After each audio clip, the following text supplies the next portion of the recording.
You have, by the President of the Security Council, his own assessment of the undertakings in the Security Council deliberations, closed consultations that have finished a few minutes ago. I would like to share with you the following remarks. Number one, Mrs. Carr, who used to be the, as you know, the joint coordinator of the United Nations and the OPCW, has successfully completed her tenure as joint coordinator last month. She briefed the Council in her last appearance before the Council in her capacity as joint coordinator of the UN and the OPCW. Nowadays, she briefed the Council, as the President said, in her capacity as special advisor. So this is very indicative of what I'm going to say. Number one, the remaining issues related to the so-called Syrian chemical issues program has become technical. This is why she is not anymore joint coordinator. She is an advisor. And she doesn't appear before the Council in her previous capacity. She said it many times in The Hague as well as in the Security Council that the remaining issues enumerated by the President, meaning the 12 production facilities and tunnels. By the way, they are empty production of facilities, empty tunnels. We are talking about technical stuff related to the so-called Syrian chemical program. This is number one. Number two, my country and my government are fully engaged, committed towards continuing cooperating with the OPCW to solve all the remaining technical issues.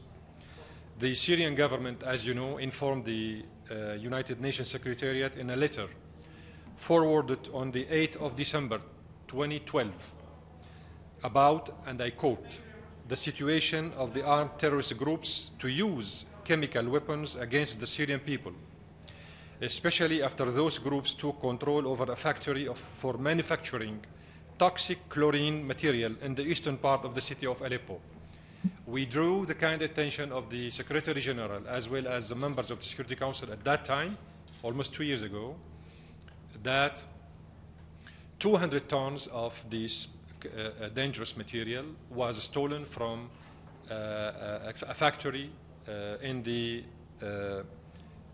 Aleppo, in the city of Aleppo, in the eastern part of the city of Aleppo. So we warned everybody against this possibility, and our warning turned to be absolutely accurate because it happened later on with the story you know. The Syrian government strongly condemns, once again, the use of chemical weapons and considers it as a heinous crime whose perpetrators should be held accountable. The second report of the OPCW fact-finding mission, here we are talking about the chlorine gas issue, about the allegations of the use of chlorine gas in Syria is still under discussion. It is still under discussion in The Hague, in the Executive Council of the organization, which means it's not final, it's not endorsed, it's not consensual, it's a draft report submitted for discussion by the Executive Council in The Hague. So nobody should build on it to hastily conclude any wrong conclusions before, of course, finalizing the discussions taking place in The Hague. The report contains many structural flaws and should not be politicized in order to avoid affecting the credibility of the OPCW. We are saying this in light of our experience with some guys in the Council. Some people in the Council, they don't want to close this file. They don't want to acknowledge that it has become a purely technical issue that should be dealt with accordingly by the OPCW in The Hague. So this is why they don't want to close this kind of Hollywood show in the Council taking place every month by claiming that they need to be briefed on the latest developments. The latest developments with this regard are purely technical, and they are dealt with accordingly in The Hague.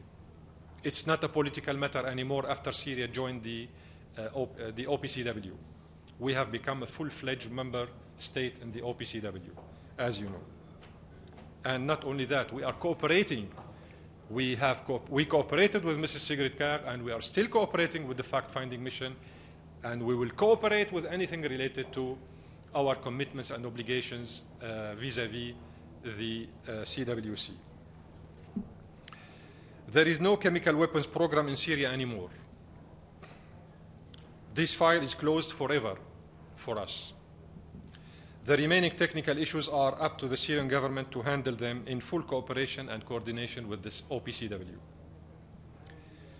Those remaining technical issues, as I said, are mainly the destruction of the 12 production facilities and the new discrepancies regarding the initial declaration of the Syrian government. I have elaborated on these points at the beginning. As for the 12 production facilities, there is a general agreement about the plan of their destruction, and the process is scheduled to start during this month, even this week. As the President himself said, there is a delegation in Damascus discussing more specifically the destruction of these 12 empty production facilities.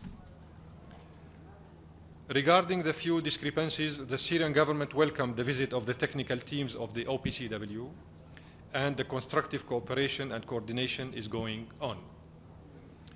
The terrorist groups, namely ISIS, who are able to seize and steal all kinds of military vehicles from Iraq and use them in their terrorist acts, are able to use helicopters to target civilians with chemical materials.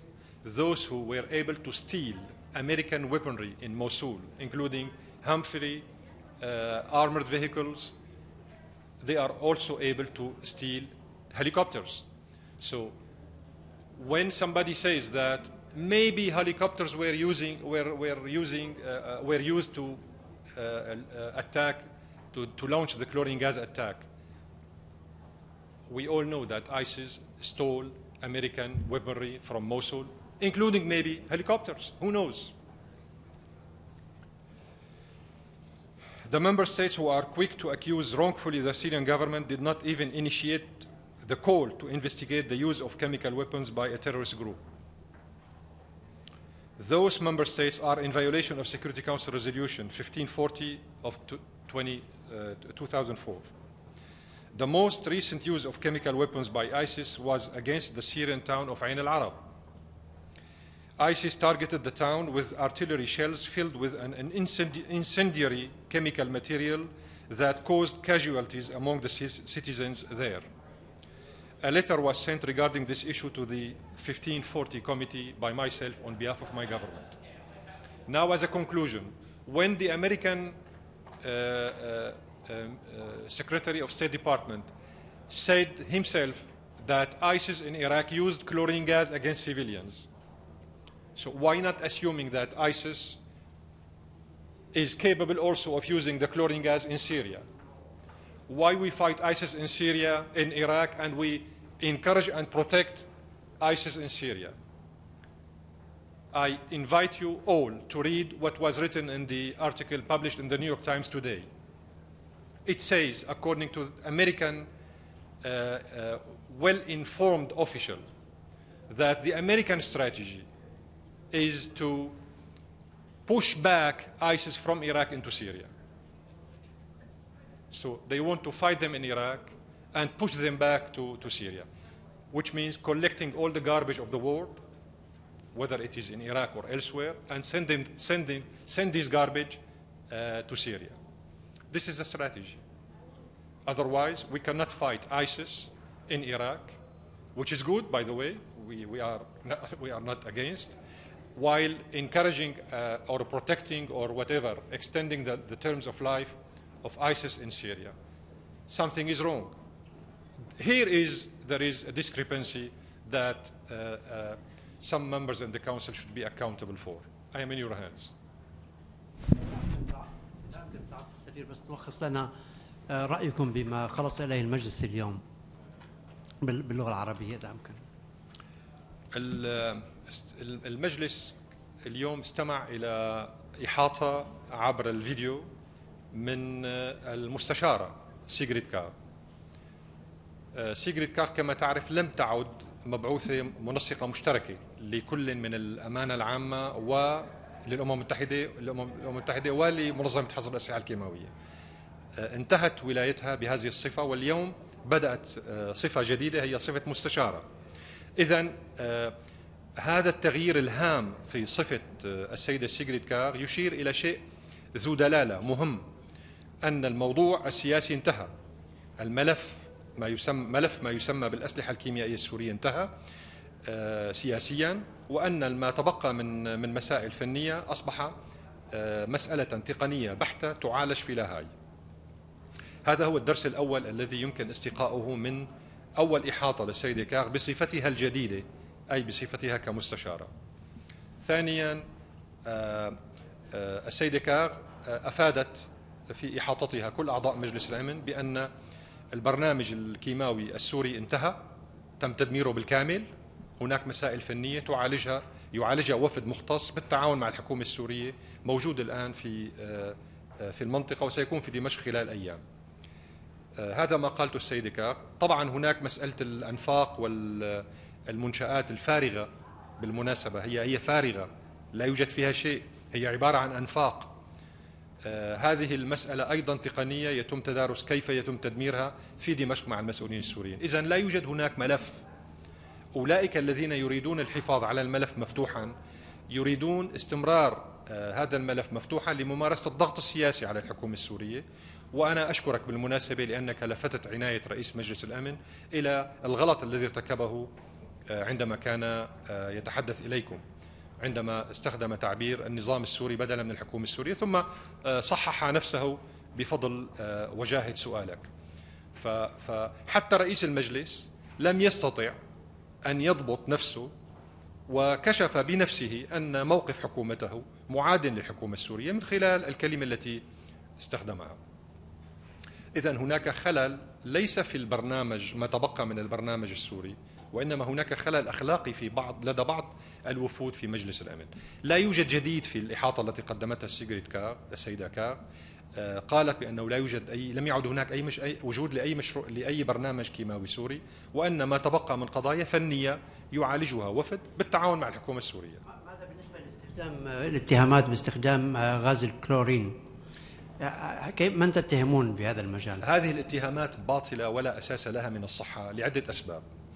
أولا، أن ما سمي بالتقرير الذي نسب إلى بعث التقصي الحقائق هو ليس تقريرا، هو تقرير أولي لم يعتمد بعد من المجلس التنفيذي لمنظمة حظر الأسلحة الكيماوية، وليس وفاقيا، يعني بمعنى ليس توافقي. لم يعتمد بتوافق الآراء، ولم يعتمد أساسا من قبل المجلس التنفيذي، لم يناقش ولم يعتمد بشكل توافقي، وهو ليس تقريرا نهائيا. كان في تقرير أول وفي تقرير ثاني وسيصدر تقرير ثالث.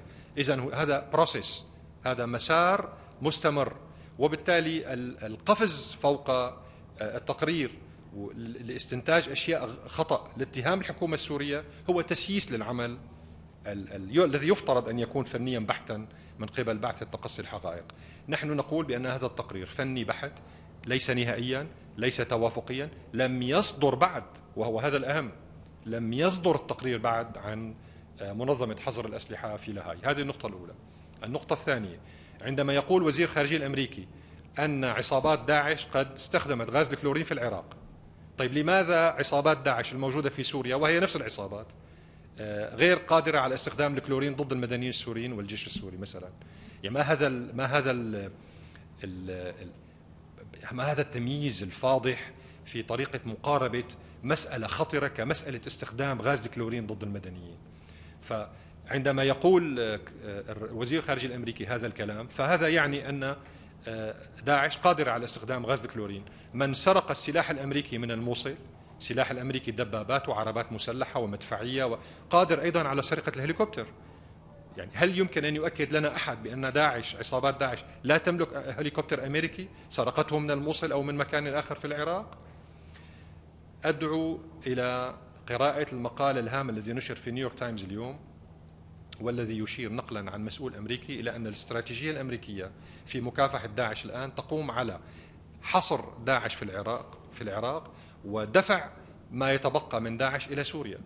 ما هذه الاستراتيجية هذه؟ هذا يعني أنك تريد أن تعيد تصدير العصابات داعش من العراق إلى سوريا، وليس محاربة داعش لا في العراق ولا في سوريا. هذه نقطة بمنتهى الأهمية الآن، أعتقد أنها مفتوحة للنقاش من قبل الجميع. Sure.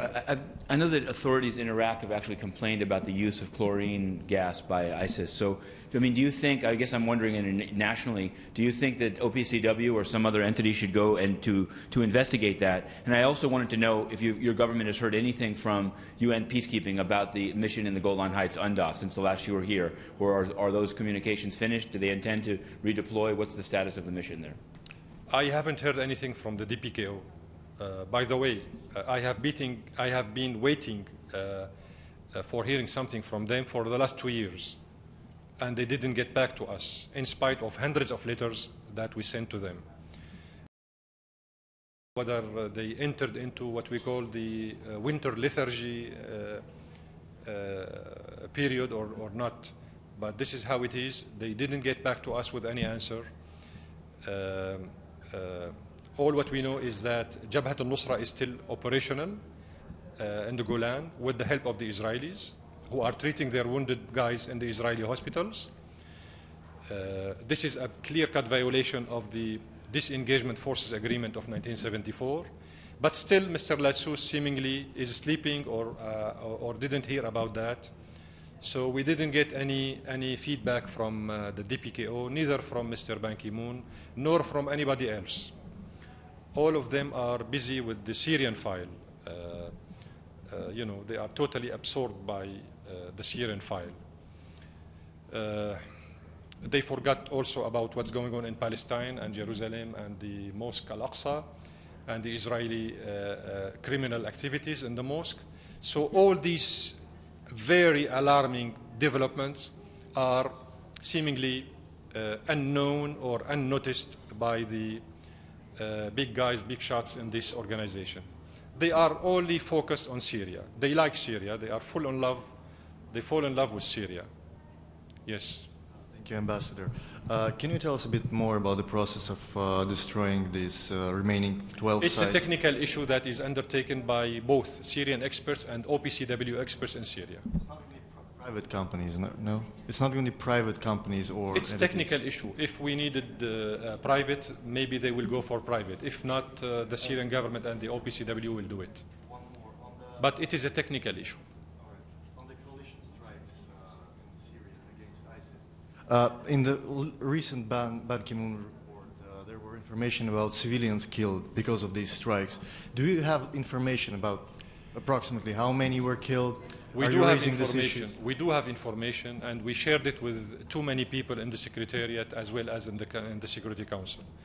Finally, the Secretary General reacted to, partially speaking, to this very alarming information by acknowledging that civilians were victims of these shellings.